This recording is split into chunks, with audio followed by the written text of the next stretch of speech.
Të rinjt mos së shpejti bëjnë gabimin që nuk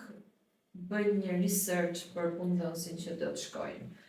Në Gjermani është një diçka shumë normale që ti informohesh për punëdhënësin, që më para ne kemi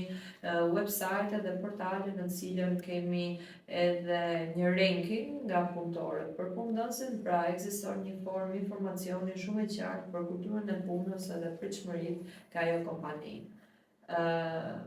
Në Shqipëri ajo që ndodh është punësimi me një dikë të afërm për të arritur një vend pune të mirë, por që jo gjithmonë është realiteti, sepse kemi pozicione pune në kompani shumë të mira dhe me rroga goxha të larta, por që kandidatët nuk e dinë. Dhe pastaj përfundojnë për kompani të tjera me lidhje familjare apo lidhje njësore, pa qenë ato të dëvurat për to. Gabim tjetër i të rinjve është që ato presin që për shumë shpejt t'ju rritet rroga. Kemi pasur eksperienca ku punojësi ka dashur që çdo muaj t'i rritet rroga, por janë disa gjëra që nuk mund të fitohen pa pasur një vazhdimsi, dhe ajo që të rinj shqiptarë duhet të dinë është që fitimi i eksperiencës